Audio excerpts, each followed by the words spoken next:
Thank you very much. Mrs. Ikra Chaudhary ji. No, you can speak. If your name is in the list, I will provide time for the speech. You can counter it in your speech when the turn comes. When the turn comes, you can counter. Yes, madam. धन्यवाद।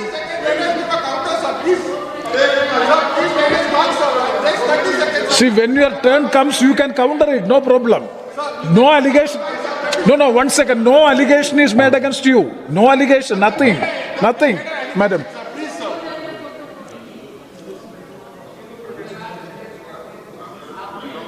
Mic is not. धन्यवाद अध्यक्ष महोदय, आपने मुझे बेहद महत्वपूर्ण चर्चा पर अपनी बात रखने का अवसर दिया। आज मैं बड़े ही दुख के साथ ये बात कहना चाहती हूँ कि जो महिला विधेयक इस सरकार ने 2023 में पास किया था, आज फिर से उसको लेकर आने की और उसको डीलिमिटेशन और सेंसस के आड़ में छुपाने की जो कोशिश की जा रही है, ये इस देश की महिलाओं के साथ ये सरकार फिर से एक धोखा करने जा रही है। पहले 2034 में इन्होंने इसके इम्प्लीमेंटेशन को कहा, अब भी इनकी नीयत 2029 में इस बिल के इम्प्लीमेंटेशन की नहीं है।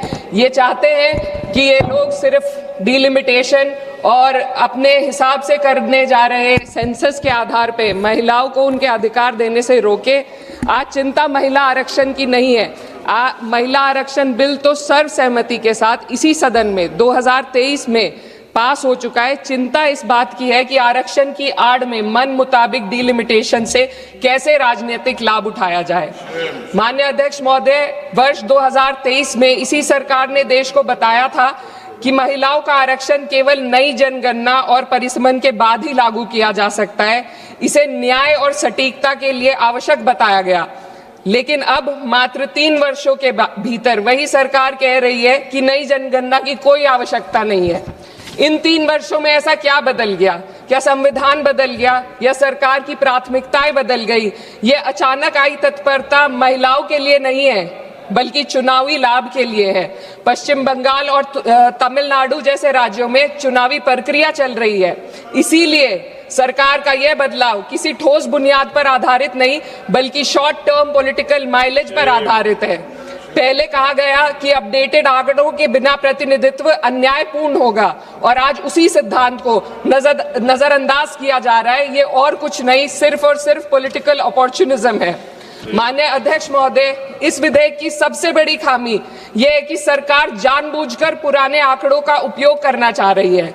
जनगणना 2021 में होनी थी, लेकिन सरकार उसे कराने में विफल रही, और अब उस गलती को सुधारने की बजाय देश के प्रतिनिधित्व को 2011 के आंकड़ों पर चलाना चाहती है, जो 2029 में 18 वर्ष पुराने हो जाएंगे। ये विधेयक आज के भारत को कल के आंकड़ों में ढालने की कोशिश है। जब नीति लोगों को उनके वर्तमान स्वरूप में देखना बंद कर देती है और उन्हें पुराने समय के आधार पर आंकती है, तो वे केवल असत्य ही नहीं बल्कि अन्यायपूर्ण भी हो जाती है। माननीय अध्यक्ष महोदय, हमारा संविधान एक स्पष्ट ढांचा प्रदान करता है। आर्टिकल 82 ये सुनिश्चित करता है कि परिसमन जनगणना के बाद हो, और आर्टिकल 81 और 170 ये सुनिश्चित करते हैं कि प्रतिनिधित्व जनसंख्या के आधार पर हो, ताकि हर वोट का सामान्य मूल्य रहे। लेकिन यह बिल सीधे एक व्यक्ति एक वोट के सिद्धांत को प्रभावित करता है। माननीय अध्यक्ष महोदय, स्थिति और चिंताजनक हो जाती है जब हम परिसमन आयोग को दी जा रही शक्तियों का आकलन करते हैं। यह आयोग सीटों के आवंटन और निर्वाचन क्षेत्रों की सीमाएं दोनों का निर्णय करेगा, और सबसे महत्वपूर्ण बात यह है कि इस निर्णय को किसी भी न्यायालय में हम चुनौती नहीं दी जा सकती। इससे ऐसी स्थिति उत्पन्न होती है जहां सत्ता पक्ष पूरे देश के पॉलिटिकल मैप को अपने लाभ के लिए बदल सकती है, वे भी बिना किसी न्यायिक निगरानी के। इस शक्ति के दायरे को समझने की जरूरत है। आज सीमाएं तय करेंगी कि कौन किसका प्रतिनिधित्व करेगा, किस समुदाय की आवाज सुनी जाएगी और किसकी नहीं। महोदय, डेमोक्रेसी में पावर के साथ साथ चेक और बैलेंसेस होना बेहद जरूरी है। सरकार एक ऐसी संरचना बनाना जा रही है जहां पावर केंद्रित हो और जवाबदेही अनुपस्थित हो, और जब इतनी व्यापक शक्तियां बिना किसी निगरानी के दी जाती है तो सर 2 मिनट, तो ये केवल एक तकनीकी चिंता नहीं रहती, ये प्रतिनिधित्व की निष्पक्षता को प्रभावित करती है। माननीय अध्यक्ष महोदय, ये विधेयक लोकसभा की सदस्य संख्या को 50% बढ़ाने की बात करता है, लेकिन इतनी बड़ी वृद्धि संसदीय कार्य प्रणाली में किसी सुधार के इस सदन की प्रभावशालीता को कम कर सकती है। एक सदस्य के बोलने का समय घटेगा, समितियों के संचालन को कठिन हो जाएगा और छोटे दलों के लिए अपनी बात रखना और चुनौतीपूर्ण होगा। मेरी मांग है कि सरकार संसदीय सत्रों के नंबरों को भी बढ़ाने का पहले गारंटी दे। अध्यक्ष महोदय, मैं बहुत जरूरी बात रखना चाहती हूँ, 2 मिनट दीजिए। महिलाएं कोई होमोजेनियस ग्रुप नहीं है, ये एक समान एक रूप समूह नहीं है। उनकी वास्तविकताएं जात, वर्ग और सामाजिक पृष्ठभूमि से निर्धारित होती हैं। फिर भी यह विधेयक इस वास्तविकता को नजरअंदाज करता है और पीड़ित समुदाय, विशेषकर ओबीसी महिलाओं को पूरी तरह बाहर कर देता है, जो इस देश की बहुत बड़ी आबादी है।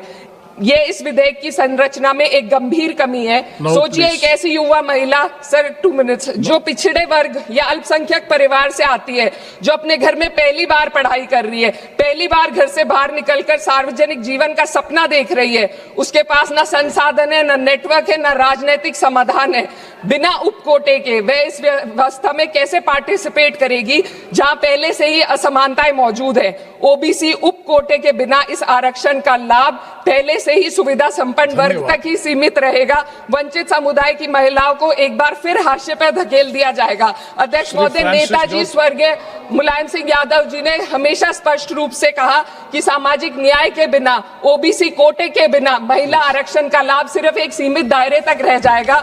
मेरी इसी के साथ साथ कुछ मांगे हैं जो मैं इस सदन में रखना चाहती हूँ। महिला आरक्षण विधेयक की, sir, just too important. No, you have taken sir, just 7 too minutes. important. No, sir, 7. concluding. Already you have taken Sir, 7 just minutes. two important demands. No, you Sir, conclude just करो. two important demands. conclude करो ना. Delimitation और जनगणना के आंकड़ों को महिला आरक्षण विधेयक के साथ कोई संबंध नहीं है। यदि सरकार महिलाओं के आरक्षण को जनसंख्या के आंकड़ों से जोड़ने पर तुली है, तो आधी आबादी जिसे कहते हैं, महिलाओं को उनकी जनसंख्या हिस्सेदारी के साथ 48 से 39% आरक्षण देने का काम करे। महिला विधेयक को डिलिमिटेशन और सेंसस से डीलिंक करके 29 में लागू किया जाए। ओबीसी महिलाओं को आरक्षण दिया जाए। देश की रिलीजियस माइनॉरिटीज की महिलाओं को भी एक कोटा इसमें दिया जाना चाहिए और गरीब वर्ग की महिलाओं के लिए राज्य द्वारा चुनावी खर्च का प्रबंध किया जाए। Thank you sir. I